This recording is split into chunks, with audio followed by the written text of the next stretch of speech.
Parents of abducted school children cry for help in Kaduna in bringing back their world home. Chibok 7-year anniversary brings to the fore a conversation on what is needed to keep our schools more secured. And the Imo North Senate seat continues to generate more controversies. The Supreme Court today ruled again, but Senator Ifeanyi Alarome insists he is a right occupant of the seat.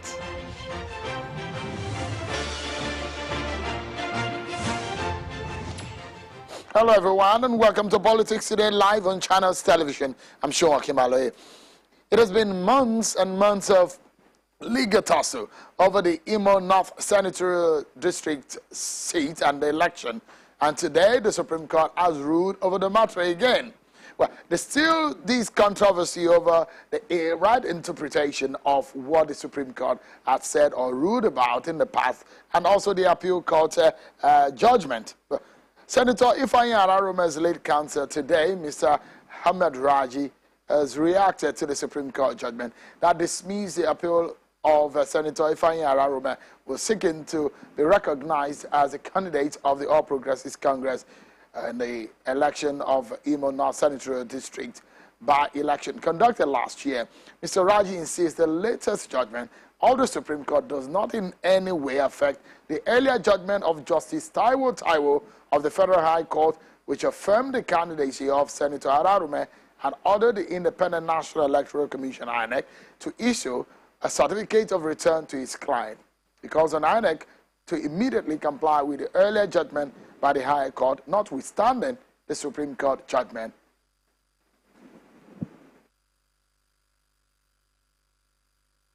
The Supreme Court has ruled, and that is the end of the matter as far as that case is concerned. But what do we take away from the judgment? Essentially, what the highest court of the land has said is that the judgment of Justice Eko, which disqualified Mr. Ibezim,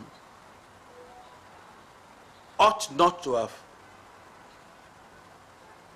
gone the way it went in the two lower courts because of, one, time lapse, and secondly, the procedure used in commencing the case by way of originating summons. And it stopped there because the matter deals with what we call pre-election issue. And no consequential order. Naturally, there couldn't have been any consequential order in respect of a matter where the court held that there was no jurisdiction in the lower court. But we have the case of filed by our client, Senator Alarome, premised on two grounds: that he participated in all the processes of the election, that is, his name was displayed, and then he stood for the election, and that Ibezim, one of the other contenders then, has been disqualified or was disqualified. And Justice Taiwo looked into all the facts and he said, well, having regard to the fact that you went through all the processes and your name was displayed, and having regards to the fact that Mr. Ibezim was disqualified, therefore, you, Ifeanyi Alarome, ought to have been given the certificate of return. And he directed INEC in very clear language to so issue certificate of return within 72 hours. So what we have before us now is the judgment of Supreme Court, setting aside the disqualification without any consequential order, without saying that Ibezim ought to be the candidate, without saying that Ibezim went through all the processes, and the judgment of Taiwo, which was very direct, unequivocal on the point.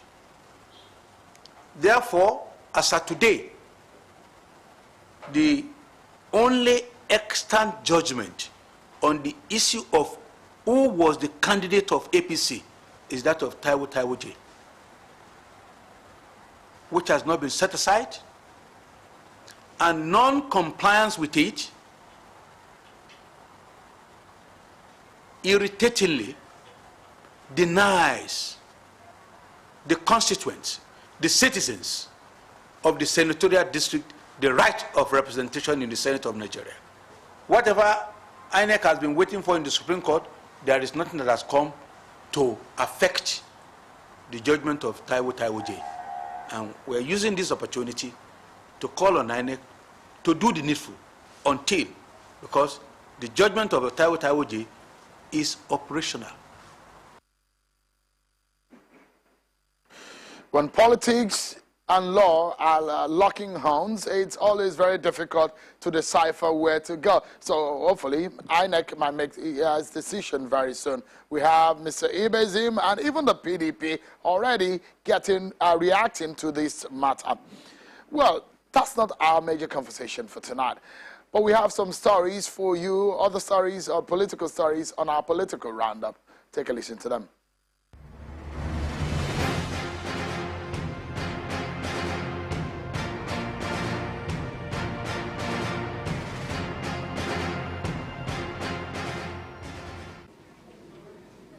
The Independent National Electoral Commission, INEC, has commenced training for operation officers who will assist the Commission to assign polling units ahead of the 2023 general elections.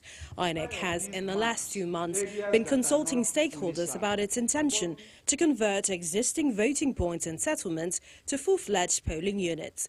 Meanwhile, the electoral umpire has ruled out the possibility of electronic voting in the 2023 general elections. We are sure that people are going to vote in places where they register. Politically triggered off a change in the government in America. The state of the Nigerian economy remains a source of worry for the Edo State Governor, Mr. Godwin Obaseki. According to him, the excessive dependence on crude oil as the mainstay of the economy will have dire consequences for the nation in the near future. Mr. Obaseki maintained that Nigeria has been depending on crude oil as the leading income generator since the end of the Civil War. He was speaking during a workshop to develop a Benin City master plan. We will be fortunate. Nobody is investing in fossil fuel, in crude oil. Nobody. They're looking at alternatives. And the People's Democratic Party, PDP, in Edo State wants the people of the state to support the state government and its policies, as it believes it is one way of staying protected from what they describe as the bleak future for the Nigerian economy, resulting from the federal government's decisions. The Edo State chairman of the PDP, Tony Ezegbemi, gave the advice during a presentation in Benin City, the state capital. Ahead of the next general election, the Kwara State chapter of the People's Democratic Party, PDP, has announced its resolve to bring back old members of the party who dumped the party in the build-up to the 2019 general elections. This is just as the Reconciliation Committee threatens to resign if not given free hand to work. At the inaugural meeting of the Reconciliation Committee, the chairman, who is the former national acting chairman of the People's Democratic Party, Abubakar Kawu Baraje, assures people of the state of more abundance if it comes back to power in 2023.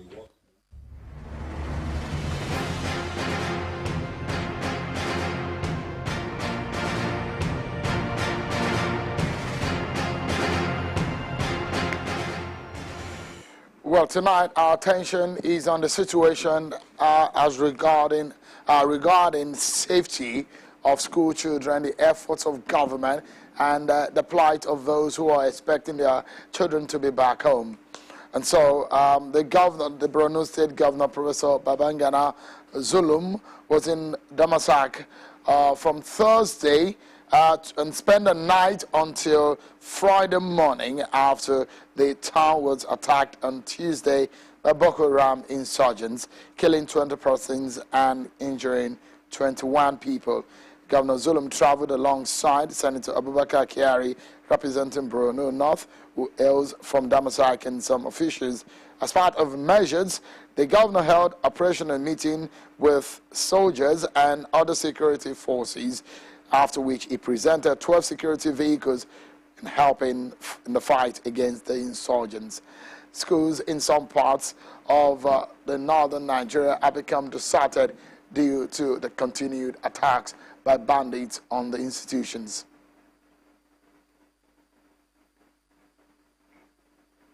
And since December of last year, over 600 students have been abducted from schools in northwest Nigeria, a situation which brings concerns over safety of children in their schools. It's now 7 years after the abduction of 279 girls from a government school in Chibok in northern Nigeria, precisely in Borno State. The government is still promising and making promises on the return and the yet to be rescued pupils. The schoolgirls were taken hostage by the armed group Boko Haram in Chibok, a town in Borno State. And on April 14, 2014, that was when that sad incident occurred. While most of them were able to escape or were released, more than 100 are still missing. The world was enraged over that incident. Many other school abductions have been staged over the years. In Kaduna State, aggrieved parents of the remaining 29 abducted students of Federal College of Forestry Mechanization, Afaka, in Igabi local government area of Kaduna State, have again appealed to President Buhari and the state government to facilitate the rescue of their children from the hands of the abductors. The parents say the lives of their children are in great danger if nothing is done urgently to secure them and their freedom. They also noted that the bandits have threatened to kill the students if government fails to pay ransom for their release. And that gets our attention. Students in their school, out-of-school children, the worrying numbers and in the increase of the out-of-school children and the state of schools and what government is doing, the effort in ensuring that our schools are saved. So tonight we speak to the convener of the Bring Back Our Girls group, and a former vice president of the World Bank, a former federal minister in Nigeria, Dr. Obi Ezekwesili. She joins us from Abuja. Thank you so much, Dr. Ezekwesili, for joining us tonight. Let's start the conversation by getting to know your thoughts on what is playing through your mind 12 years after you began that campaign in bringing back the abducted Chibok students, and some of those who are still in captivity out of them, and perhaps coupled with the issues and the circumstances around recent school abductions that we've seen in Nigeria. Well, thank you very much, Sheung. I do not think that there's a word that describes the degree of disappointment and a sense that the country has failed these young children and their parents, their families.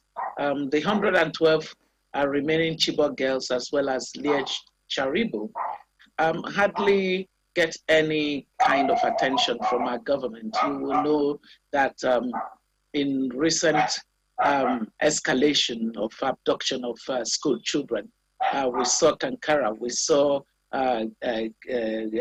Kagara, we saw Jengibe, and in all of those cases, the children were released back to the federal government because some conversation was going on between the federal government and the abductors. But in all of those cases, and when all of that was going on, there was not even a mention of the fact that we still have 112 Chibok girls and Leah Charibu. Why is it that they don't attract the level of, there was so much energy behind the efforts to get the recent abducted children from the various schools. But Leah Charibu, Chibok girls, you hardly even hear anything about them from the government. And worse is that the public, if the public were not hearing, or the parents were hearing, it would make a lot of, it would lessen the pain to some degree. But the parents aren't hearing. So it's terrible. It's as if to say the government feels like it can ignore those children, and by ignoring them, we have come to closure. We don't agree. We believe that first, the government needs to disclose in order to close. They disclose in terms of the the Sabo report, Brigadier General Sabo report, that talked about how they verified the incidents of the abduction. Then the President Buhari set up another committee under his NSA to do some verification again. And then there was another committee, that was the Kingibe Committee on the insecurity in the Northeast. All of these reports have not seen the light of day. So we don't even know what it is that we should know. The parents don't know what they should know about the abduction of their daughters. And you have all of this opaqueness around it, and yet the government has not said why there is no progress on the matter of the remaining girls. Let's take a breather. But when we come back, what we wonder that with your relationship with some of the parents and your ears on the ground, perhaps some clues or signals onto the whereabouts of these children. We take a break, and when we come back, we get your views on whether or not we have any clue as to their whereabouts. Stay with us, everyone. We'll be right back.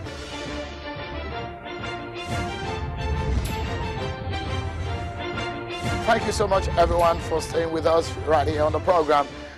Dr. Obi Ezekwesili, convener of the Bring Back Our Girls campaign group, has been talking to us on the program tonight, and it's about the issue of school children and their safety, what the government is doing. In the back of the 12 years anniversary of the abduction of over 270 schoolgirls in the school in Chibok Town, Borno State. Thank you so much, Dr. Ezekwesili, for your time tonight. Over 600 schools are shut in northern Nigeria over the issues of abduction.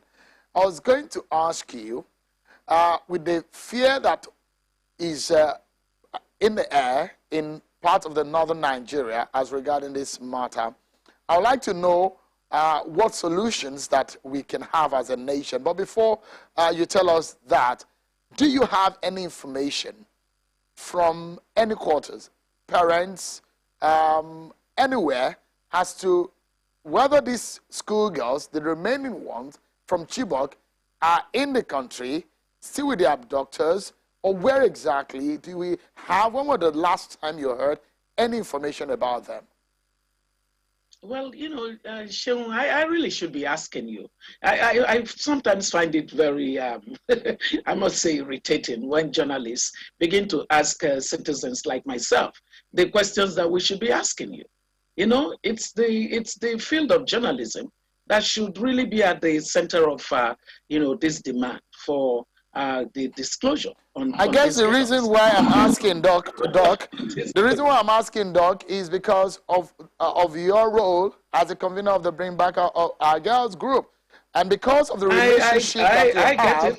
I have the information that I have as a journalist, but I'm having this conversation because it's a painful situation, and I'm asking for the benefit of our viewers tonight who are watching and are hoping that they can get some words of solace as regarding the situation.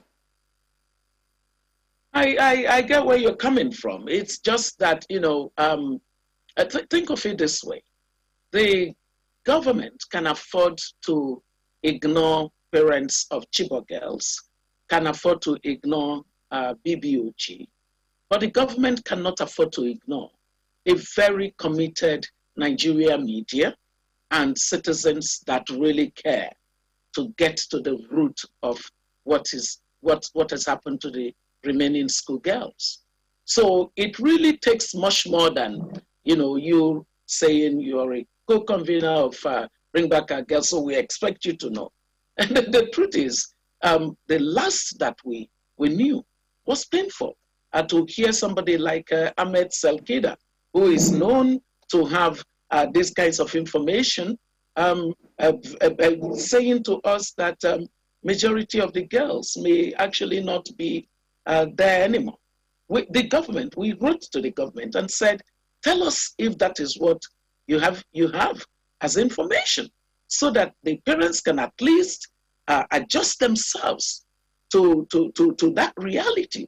But to keep it an open-ended tragedy And, we have more than 20 parents that have died in the course of the last 7 years of not knowing anything about the state of their children.